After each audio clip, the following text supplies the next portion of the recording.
वह मुंबई से पूना जा रहा था। जल्दी पहुंचने की लालसा में उसने शॉर्टकट रास्ता अपनाया था। यह शॉर्टकट रास्ता जंगल के बीच से होकर गुजरता था, मगर अचानक जंगल के बीचों बीच वीरान जगह पर उसकी कार खराब हो गई। विकास 32 वर्ष का सजीला नौजवान था। वह इतना निडर और तीव्र बुद्धि वाला था कि उसने अपनी दक्षता के दम पर तेजी के साथ तरक्की की थी। एयर फोर्स में वह अपनी सेना का कमांडर था। इस बार उसे पूरे 4 साल बाद अपने घर जाने का मौका मिला था। यही कारण था कि वह रात में ही बंबई के एयरफोर्स ऑफिस में अपनी रिपोर्ट पेश कर पूना के लिए चल दिया। मगर रास्ते में उसे इस मुसीबत से दो चार होना पड़ा कि पूछिए मत। उसकी कार अचानक खराब हो गई और उसने हथेली से कार की व्हील पर आवाज करते हुए कहा, ओह, इसको यही खराब होना था। उसने कार से उतरकर एक नजर अपनी कीमती कलाई की घड़ी में देखा। रात के 11 बज रहे थे और फिर चारों ओर फैली वीरानी को देखा। सड़क के दोनों ओर ऊंचे ऊंचे दरख्त रात के अंधेरे में दैत्यों की भांति भयानक लग रहे थे। उस पर साए साए मारे हैरानी के विकास का हाल बुरा था। विकास एक पढ़ा लिखा और समझदार युवक था। भूत प्रेत जैसी बातों पर उसे तनिक भी विश्वास न था, मगर उस वीराने में उसके साथ जो घटा और जो उस जैसे जिम्मेदार ऑफिसर ने अपनी आंखों से देखा, उसे झुठलाना नामुमकिन था। मगर वह इन घटनाओं से डरा बिल्कुल नहीं था। कार के रुकते ही विकास ने सबसे पहले ड्राइविंग व्हील की तरफ देखा, परंतु वहां कोई नहीं था। जिन हाथों की झलक उसने देखी थी वह भी नहीं। कार का बोनट पहले की तरह खुला था और दरवाजा भी। वह सोच में पड़ गया, आखिर माजरा क्या है? कैसे कार अपने आप स्टार्ट हुई और आगे बढ़ी और फिर वापस आ गई?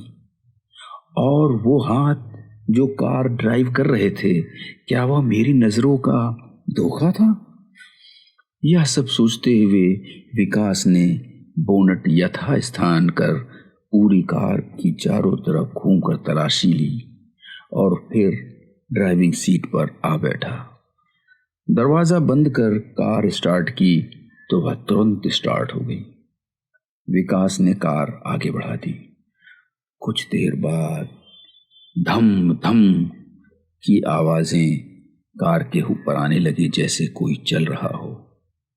विकास ने सोचा शायद कोई जंगली जानवर है। उसने तुरंत साइड का शीशा बंद कर दिया, मगर फिर आ करके उसके हलक से ना चाहते हुए भी चीख निकल पड़ी। कार से उसका कंट्रोल जाता रहा और फिर कार धड़ाम से कहीं जा विंड स्क्रीन से टकराया और फिर उसकी चेतना लुप्त होती चली गई। एक कराह के साथ विकास ने जब आंखें खोली तो उसने खुद को अस्पताल के बेड पर पाया। उसके हाथ पैर में कहीं भी फ्रैक्चर नहीं था, केवल माथे पर चोट आई थी। बेटा, अब तू कैसा है? विकास ने देखा, निकट ही उसकी माँ राधिका खड़ी थी और उसके आंखों में आंसू तैर रहे थे।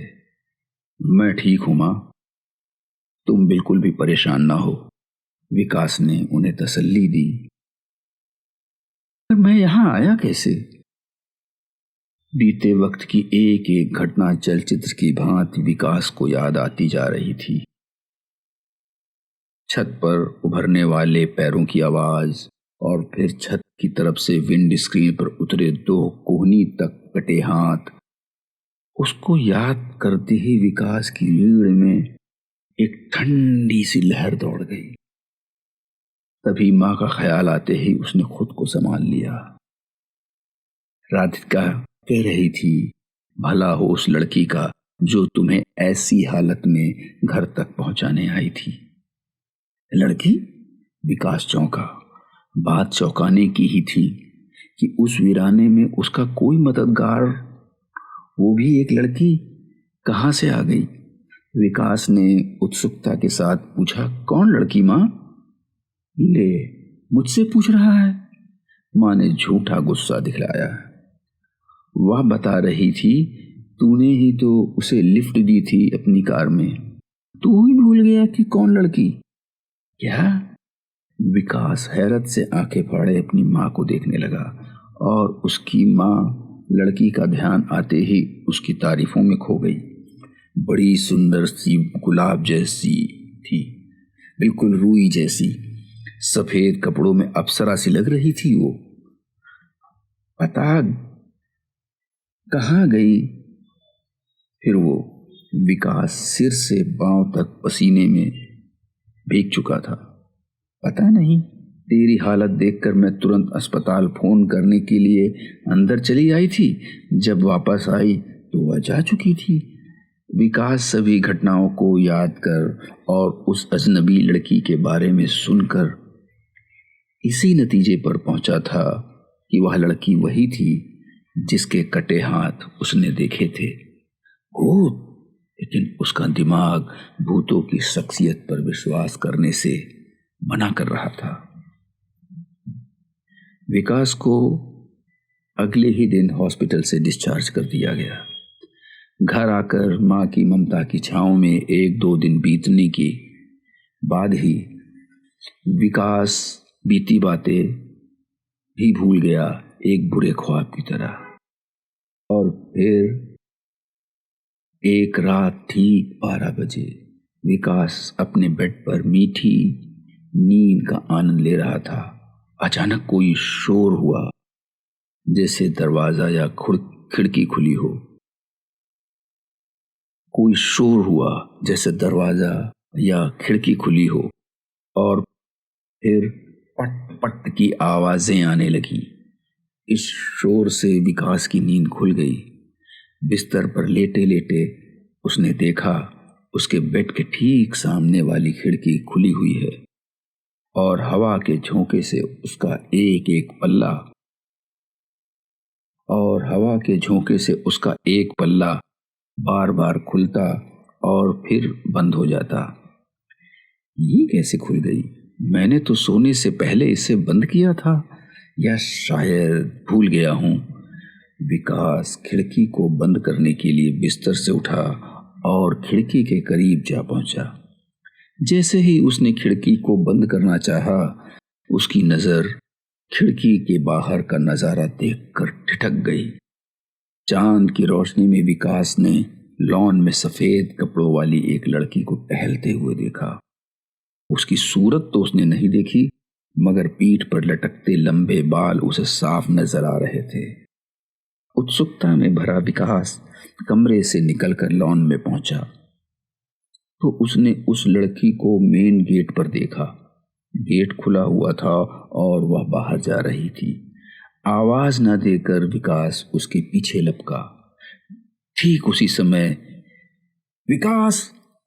पीछे से राधिका, उसकी मां ने उसे पुकारा। विकास ने पलटकर अपनी मां की तरफ देखा। कहाँ जा रहे हो इतनी रात में? उसकी मां ने पूछा। वो मां, वो अपनी मां को गेट पर खड़ी लड़की दिखाने के लिए विकास जैसे ही गेट की तरफ पलटा तो हैरान रह गया। लड़की वहां से गायब थी और गेट भी बंद था। क्या वो? राधिका उसके करीब आ गई। इतनी रात में कहाँ जा रहे हो बेटा? कहीं नहीं मां, बस यूं ही जी घबरा रहा था, सोचा थोड़ी देर लॉन में टहल लूं। गेट तक टहलने के लिए ही जा रहा था। विकास ने सरासर झूठ बोला। वह अपनी मां को परेशान नहीं करना चाहता था। रात बहुत हो चुकी है, चलो सो जाओ। अच्छा मां, विकास अपनी माँ के साथ अंदर चला गया। उनके जाते ही एक पेड़ के पीछे से सफेद कपड़ों में लिपटी लड़की बाहर निकली और भीतर जाते विकास को देखने लगी।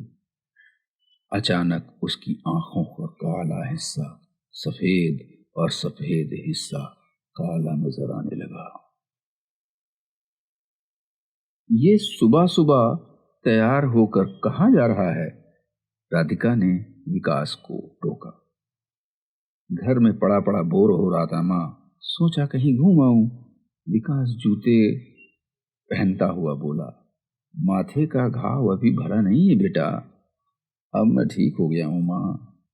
एक फौजी को जरा से जख्म से डरा रही हो, ये सीना फौलाद का है माँ, मेरी जान तो दुश्मन की गोली से जाएगी। अरे बेटा शुभ शुभ बोल। राधिका देवी ने तड़प कर अपने बेटे के मुंह पर हाथ रख दिया और बोला, जहां जाना है जा, मगर जल्दी आना और गाड़ी ध्यान से चलाना। Okay mother. विकास अपनी माँ का हाथ थाम कर मुस्कुरा दिया। उसे मालूम था उसके अलावा उसकी माँ का और कोई नहीं है, इसी कारण वह उसकी बहुत चिंता करती है।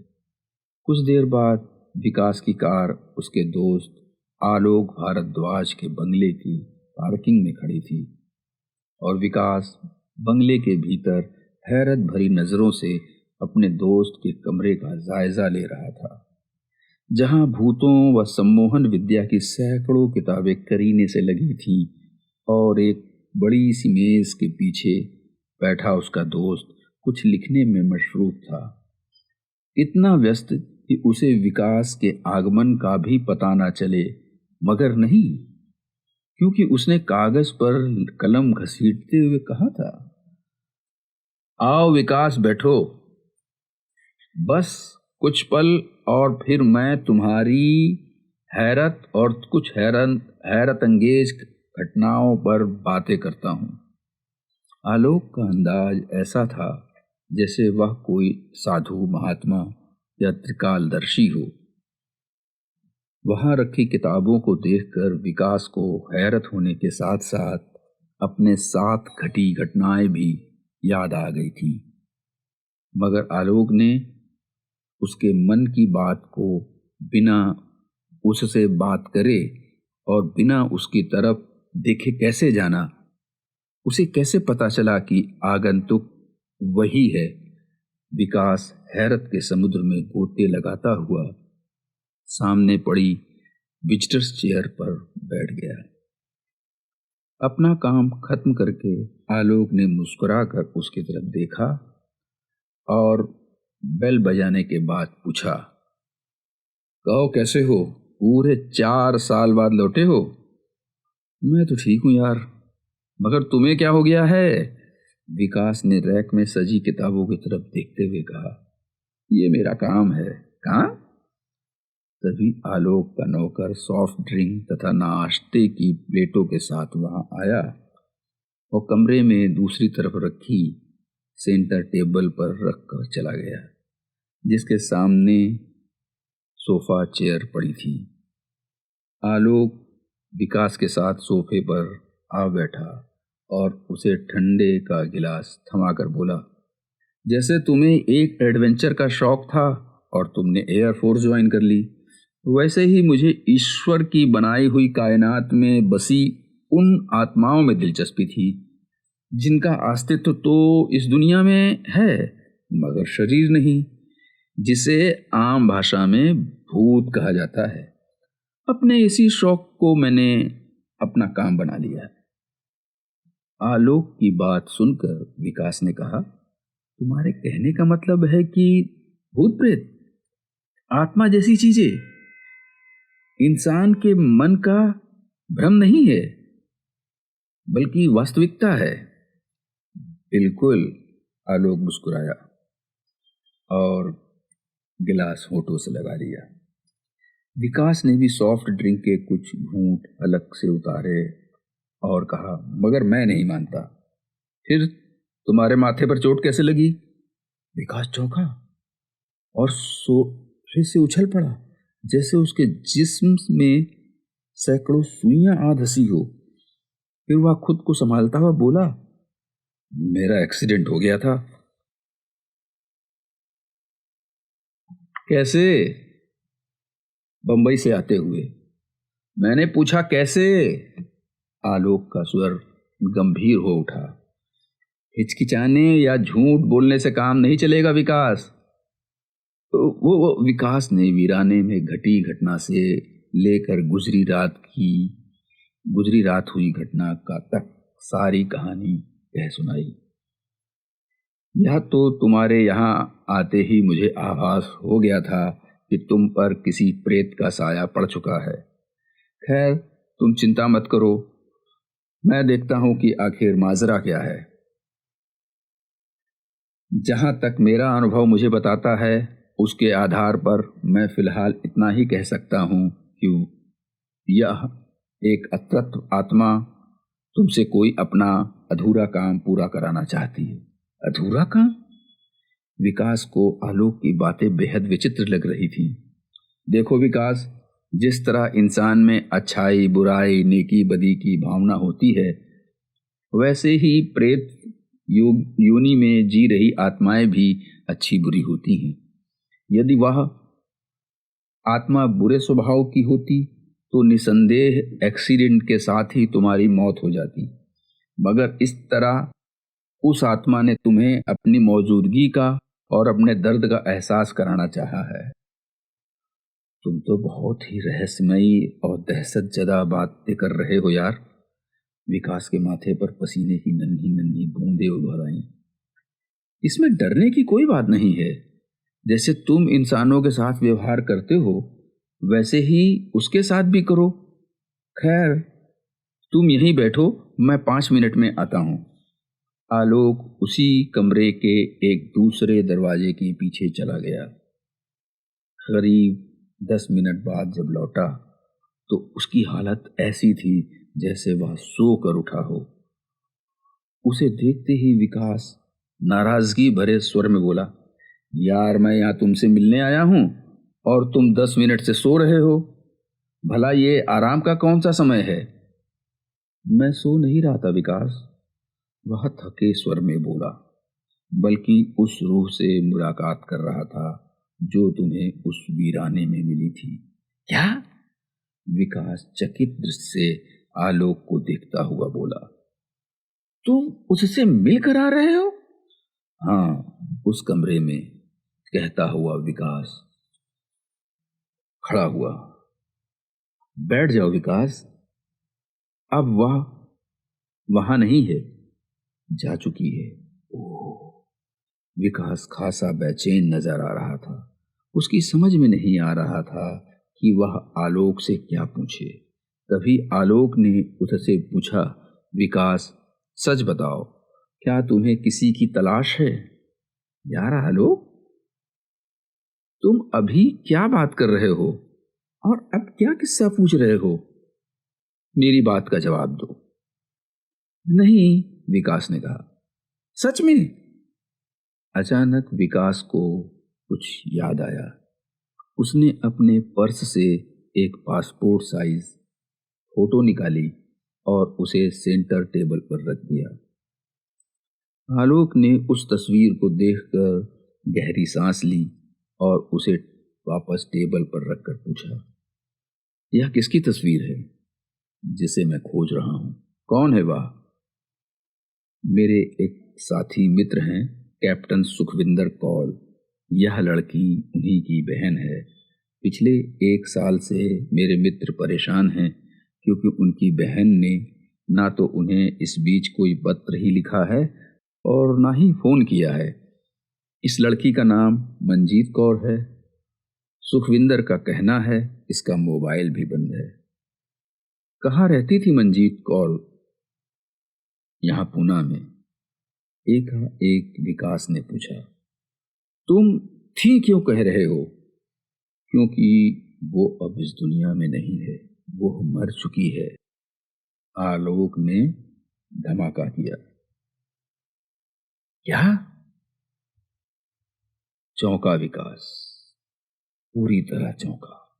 हाँ विकास, इस लड़की की हत्या कर दी गई है। मैं तुम्हें एक बात और बता देना चाहता हूँ, वह यह कि जिस लड़की के हाथों को देखकर तुम्हारा एक्सीडेंट हुआ, जिसने तुम्हें तुम्हारे घर तक पहुंचाया और जो तुम्हें कल रात अपने बंगले के लॉन में नजर आई, वह मंजीत कौर ही थी।